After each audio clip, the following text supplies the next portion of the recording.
Sri Sai Satcharita, Chapter 38. In the last chapter, we describe Baba's Chavadi procession. In this, we take up Baba's handi, cooking pot, and some other subjects.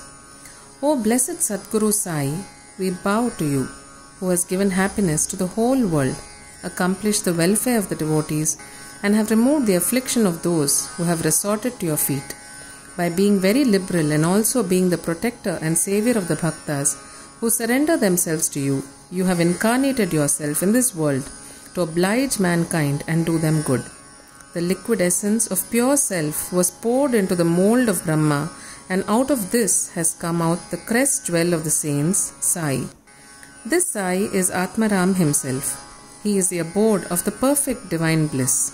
After having attained himself all objects of life, he made his devotees established on the path. Different sadhanas, means of accomplishments, are prescribed in our scriptures for different ages.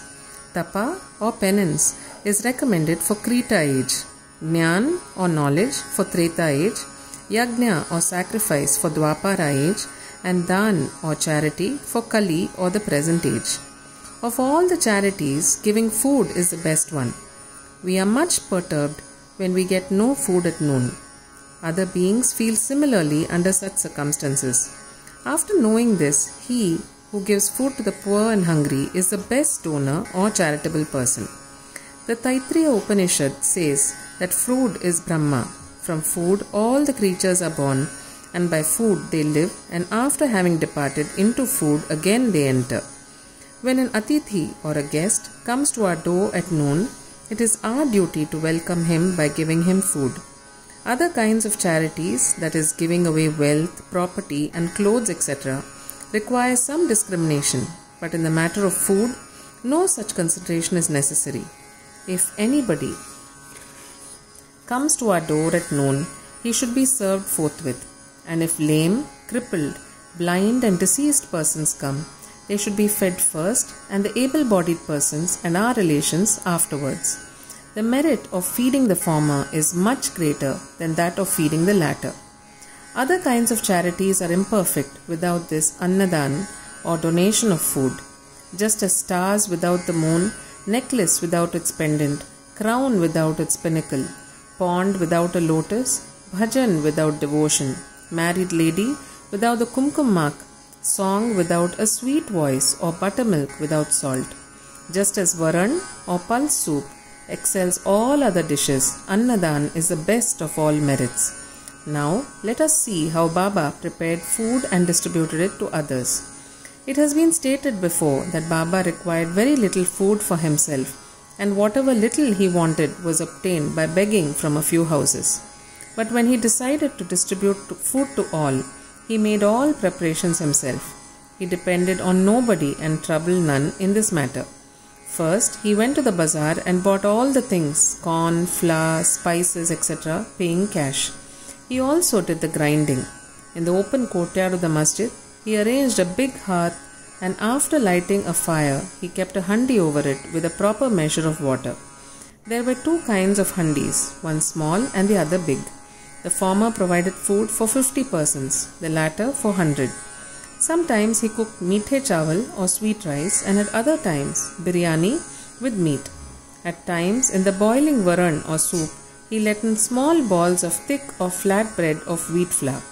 He grinded the spices on a stone slab and put the thin pulverized spices into the cooking pot. He took all pains to make the dishes very palatable.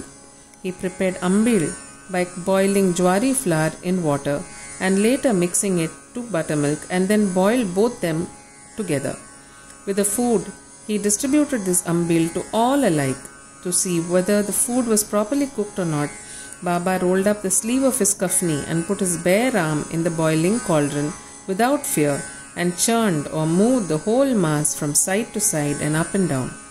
There was no mark of burn on his arm nor fear on his face. When the cooking was over, Baba got the pots in the masjid and had them duly consecrated by the Maulvi or Muslim priest. First he sent part of the food as prasad to Mhalsapati and Tatya Patil, and then he served the remaining contents with his own hand to all the poor and helpless people, to their heart's content. Really blessed and fortunate must be those who got food prepared by Baba and served by him. Somebody may raise a point here and ask, did Baba distribute vegetarian and non-vegetarian food as prasad to all his devotees? The answer is plain and simple. Those who were accustomed to non-vegetarian food were given non-vegetarian food from the handi as prasad, and those who were not so accustomed were given vegetarian meal. He never created in them any wish or desire to indulge in this food. There is a principle that when a guru himself gives anything as prasad, the disciple who thinks and doubts whether it's acceptable or otherwise goes to perdition or future misery. In order to see whether any disciple has imbibed this principle, Baba at times put them to tests. For instance, on an Ekadashi day, he gave some rupees to Dada Kelkar and asked him to go in person to Korhala to get meat from there. This Dada Kelkar was an orthodox Brahmin and adhered to all orthodox manners in his life. He knew that offering wealth, grain and clothes, etc. to a Sadguru was not enough, but that implicit obedience to him and prompt compliance with his order was a real dakshina that pleased him most. So Dada Kelkar dressed himself and started for the place. Then Baba called him back and said, "Don't go yourself, but send somebody." Then Dada sent his own servant Pandu for the purpose. When Baba saw him going, he asked Dada to call him back and cancel that program. On another occasion, Baba asked Dada just to see how saltish the biryani or mutton dish was done. The latter replied casually that it was all right. Then Baba said to him, "Neither have you seen it with your eyes, nor tasted it with your tongue, then how could you say that it was good? Just take off the lid and see." While saying this, Baba caught his arm and thrust it into the pot and added, "Take some out of this, leaving aside your orthodox ways, and taste a little." When a wave of real love rises in a mother's mind, she pinches her child, and when he begins to cry, she hugs him close to her bosom. Similarly, Baba, in a truly motherly way, pinched Dada Kelkar in this way. Really, no saint or guru will ever force his orthodox disciple to eat food forbidden in his religion. The handi business went on for some time till 1910 and was stopped thereafter. As stated before, Das Ganu spread the fame of Baba by his kirtans far and wide in the Mumbai Presidency, and people from that part of the country began to flock to Shirdi, which became very soon a place of pilgrimage. The devotees brought with them various articles for presentation and offered various dishes of food as Nevedya. The quantity of Nevedya offered by them was so much that the fakirs and paupers could feed themselves to their heart's content, leaving some surplus behind. Before stating how Nevedya was distributed, we shall refer to Nana Sahib Chandorkar's story showing Baba's regard for local shrines and deities. By drawing inferences or guessing in their own way, some people said that Sai was a Brahmin and some said that he was a Muslim. In reality, he belonged to no caste. No one knew definitely when he was born and in what community and who his parents were. Then how could he be a Muslim or a Brahmin? If he was a Muslim, how could he keep dhuni ever burning in the masjid? How could there be a Tulsi Vrindavan there? How could he allow the blowing of conches and ringing of bells? How could he allow all the different forms of Hindu worship there? Had he been a Muslim, could he have ears pierced, and could he have spent money from his pocket for repairing Hindu temples? On the contrary, he never tolerated the slightest disrespect to shrines and deities. Once Nana Sahib Chandorkar came to Shirdi with his sadhu, husband of wife's sister, Mr. Biniwale. When they went to the masjid and sat before Baba, the latter suddenly got angry with Nana Sahib and said, "You have been so long in my company, then why do you behave like this?" Nana Sahib at first did not understand anything and humbly requested Baba to explain. Baba asked him when did he come to Kopargaon and how he came to Shirdi from there. Nana Sahib then at once realized his mistake. He usually worshipped in the shrine of Datta on the banks of the Godavari at Kopargaon on his way to Shirdi. But this time he dissuaded his relative, who was a Datta Bhakta, from going to that shrine in order to avoid delay and drove straight. He confessed all this to Baba and told him that while bathing in the Godavari, a big thorn went into his foot and gave him much trouble. Baba said that that was a slight punishment he met and warned him to be more careful in the future. To revert to the distribution of the Naivedya, after the Aarti was over and after Baba sent away the people with Udi and blessings, he went inside and sat behind a curtain with his back to the Nimbar for meals, with 2 rows of intimate devotees, one on each side.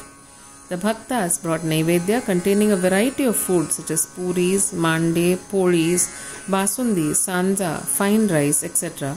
and kept waiting outside for prasad consecrated by Baba. All the foods were mixed in a hodgepodge and placed before Baba. He offered it to God and consecrated it.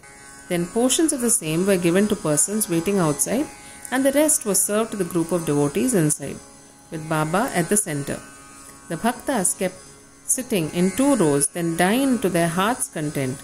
Baba asked Shama and Nana Sahib Nemonkar daily to serve the consecrated food to all persons sitting inside and look to their individual needs and comforts. This they did very carefully and willingly. Every morsel of the food thus partaken gave them fulfillment and satisfaction. Such sweet, lovely and consecrated food it was, ever auspicious and ever holy. Once Hemant Pant had eaten to his full capacity in this company when Baba offered him a cup of buttermilk. Its white appearance pleased him, but there was no space for it. He, however, took only a sip. On seeing his faltering attitude, Baba said, "Drink it all, you won't get any such opportunity hereafter." He drank it off then and found that Baba's words were prophetic, for he passed away after a brief period. Now readers, we have certainly to thank Hemant Pant. He drank the cup of buttermilk but has supplied us with sufficient quantity of nectar in the form of Baba's Leelas. Let us drink this nectar to our heart's content and be satisfied and happy. Bow to Sri Sai. Peace be to all.